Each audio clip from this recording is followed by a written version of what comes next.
네, 최근 캄보디아에서 잇따라 발생하고 있는 강력 범죄와 관련해 조금 전에 연결을 했었던 오창수 캄보디아 시아누크빌 선교사를 다시 연결해 보겠습니다. 선교사님 나와 계십니까? 네네, 안녕하세요. 시아노크빌 교면회장 오창수 선교사입니다. 네, 조금 전보다는 연결 상태가 고른 것 같은데요. 이 선교사님께서 현지에서 네네. 직접 구조 활동에 나선다고 전해 들었습니다. 올해 구출한 우리 국민만 40명이 넘는다고 들었는데 구조 요청이 어떻게 이루어지는지 설명을 해줄 수 있으실까요? 네, 구조 요청은 주로 이제 캄보디아 대사관에서 오는 경우도 있고요. 또 가족들이 한국에서 납치를 당한 그 청년들의 가족들이 한국에서 직접 저에게 구조 요청을 오는 경우도 있습니다. 그리고 예. 가끔 가다가 이제 구조를 당할 본인들 스스로가 핸드폰을 어떻게 썼는지 구해가지고 저한테 구조 요청을 하는 경우도 있습니다. 예, 지금 이 구출 작전도 007 작전을 방불케 한다고 전해졌습니다. 어떻게 구조가 좀 이루어지는 건가요? 사실 여기가 중국 마피아, 중국 상하패 사람들이 관리를 하는 곳이기 때문에 일반 민간인은 제 신분에서는 낮에는 구하러 갈 수가 없고 예. 만약에 구조 요청을 받았다 그러면 주로 밤이나 새벽 시간을 많이 노립니다. 그때는 이제 정문에 있는 웬치라고 하는 어떤 일종의 그 사람들을 가둬놓고 그 안에서 일을 시키는 곳이 있는데 그곳에서 이제 밤이나 새벽이 되면은 이제 경비가 좀 허술하니까 그쪽 시간을 많이 새벽을 틈타서 제가 구출을 하고 있습니다. 예, 주로 밤이나 새벽 시간에 구조에 나선다고 설명을 해주셨는데 사실 이 선교사께서 경찰도 아니잖아요. 구조하는 것 자체도 위험할 것 같은데 구조에 나서시면 좀 구조할 수 있는 확률은 어느 정도로 되는 걸까요? 10명 중에 9명 정도는 그래도 구조를 많이 하는 편입니다. 예. 제가 이것을 지금 6년째 하고 있기 때문에, 네. 그리고 또 제가 아무래도 군대를 좀 특수한 곳을 나오다 보니까, 예. 예, 제가 이제 새벽이나 밤 시간을 택해서 구조를 하는데 가끔씩 열에 1명, 많으면 2명 정도를 제가 구조를 실패할 때가 있습니다. 예. 참 안타깝지요. 그런 경우는 제가 참 구조를 하러 갔는데 구조를 못할 경우에는 구조를 하려고 했던 그 한국 친구들이 더 어려움에 처한 경우도 있습니다. 아, 예. 지금 이제 경찰이 사실 구조를 해야 하는데 선교사님께서 이렇게 구조를 하고 계신다는 것도 참 황당한 상황인데 지금 설명해 주신 것처럼 10명 중에 1명 구조가 실패할 경우에는 이 피해자가 더 가혹 행위를 당할 수 있다. 더 위험한 상황에 처할 수도 있다고 설명을 해 주셨어요. 어떤 상황에 처하게 되는 건가요? 네네. 예를 들어서 제가 이제 구조를 한 번에 성공을 해야 되는데 예를 들어서 제가 구조를 하러 갔는데 그게 들켰다거나 아니면은 그쪽에서 들켜가지고 못 나온다거나 예. 했을 경우에는 그날 밤부터 중국 조직원들한테 이제 가혹한 고문이나 구타 내지는 이제 말할 수 없는 그런 어려움을 당하게 되는 것이죠.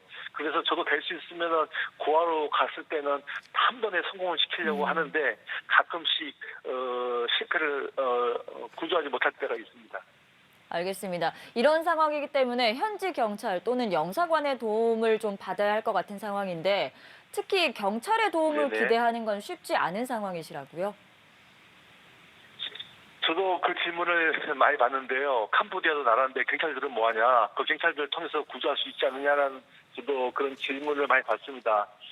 그런데 아무래도 여기 캄보디아에서 경찰 공권력하고 어떤 캄보디아에 와 있는 중국의 범죄 단체들하고의 어떤 일종의 눈에 보이지 않는 커넥션이랄까요? 예. 그런 것들이 형성이 되어 있는 것 같더라고요. 그러다 보니까 저도 맨 처음에는 캄보디아 경찰들을 데리고 갔었는데 가면은 이미 구조하러 가는 정보가 이미 새어나가 버린 거예요. 네. 예, 그런 상태에서 제가 구조하러 가면은 없다고 그러고 또 분명히 가만히 있는 것 같다가 방금 전까지 통화를 했는데 없다고 해버리니까 나올 네. 수밖에 없고 나온 상태에서는 제가 구조를 하려고 했던 그 친구는 그날 밤부터 이 중국 사람들한테 이제 많은 그 억압을 당하니까 구타를 네. 통한 그러다 보니까 사실은 언제부턴가 캄보디아 경찰들의 도움을 받지 않고 제 혼자 스스로 가서 구하는 경우가 많았습니다. 네. 네. 그리고 이 현지 경찰들이 이 돈을 돈을 네네. 요구하는 경우도 있다고 하던데 실제로 그런 요구가 있습니까? 아니 그런 경우는 저 같은 경우는 없었습니다. 예, 그런 경우는 저 같은 그 경우는 없는데 예. 아무래도 뭐 예, 그런 경우가 덜어 있을 수도 있다고 생각됩니다. 예. 제가 알겠습니다. 여기서 좀 앞으로 더 계속 선교 사역을 해야 되기 때문에 그런 네. 쪽으로는 말하기가 좀 상당히 조심스러운 부분이 있습니다. 양해해 주십시오. 알겠습니다. 그리고 캄보디아 범죄 조직들이 한국인을 대상으로 대체 어떤 수법이나 방법으로 유인을 하는 건지도 설명을 해주시죠. 주로 고소득입니다. 쉽게 말해서 동남아에 가면은 많은 돈을 벌 수 있다. 이런 취업 사기의 주 멘토가 이런 것들이죠. 한 달에 한 뭐 1,000만 원, 많으면 10,000불 이상도 벌 수 있다. 이것에 이제 우리 대한민국의 젊은 친구들이 혹해가지고 이제 캄보디아를 비롯한 동남아에 이제 취업 사기로 이렇게 많이 나가는 것 같습니다.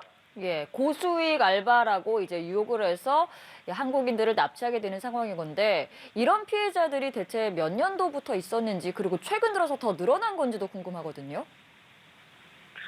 실상적으로 제가 이 민간 영상협력원 일을 캄보디아 시아누쿠비를 하면서 그 전에는 주로 호텔에서 이렇게 돈을 갚지 못해서 감금당하거나 뭐 구타를 당한 일들이 있었는데 2, 4년 전부터는 이상하게 한국의 젊은 친구들이 이렇게 구조 요청을 많이 하더라고요. 그러다 보니까 2년 전 같은 경우는 뭐 한 10대 명, 작년에는 한 3, 40명, 올해는 벌써 50명이 넘어가는 인원들을 지금 구출하고 있는 실정입니다. 예. 이런 상황에서 이제 우리 정부와 캄보디아 정부의 이제 공조도 필요해 보이고 현지 상황에서 좀 더 체계적인 어떤 구조 체계가 네. 갖춰져야 할 것 같은데 지금 선교사님께서 이제 네네. 현장에서 보시기에는 어떤 조치가 가장 시급하게 필요하다고 생각하시나요? 두 가지 수치가 먼저 생각이 된다고 생각하는데, 예. 지금 요즘 뉴스 보니까 이제 우리나라 정부에서도 이제 뭐 만시지탄의 어떤 감이 없지 않아 있지만, 캄보디아에다가 코리안 데스크를 설치하는 어떤 그 문제가 뭐 빨리, 이루어져야 된다고 생각합니다. 그래서 빨리 그 코리안 데스크가 설치가 돼야 될 것이고, 가장 중요한 것은 우리나라 대한민국 정부에서 강한 어떤 그 캄보디아 정부에 대한 압박과 예, 푸시가 있어서 어떤 이 사건을 갖다가 해결할 수 있는 의지가 있어야 된다고 저는 생각합니다. 알겠습니다. 지금 사망 사건까지 발생한 만큼 우리 정부에 더욱 강력한 압박이 필요한 상황인 것 같습니다. 지금까지 오창수 캄보디아 네네. 시아누쿠빌 선교사님과 이야기 나눠봤습니다. 고맙습니다. 네, 감사합니다. 네, 수고하세요.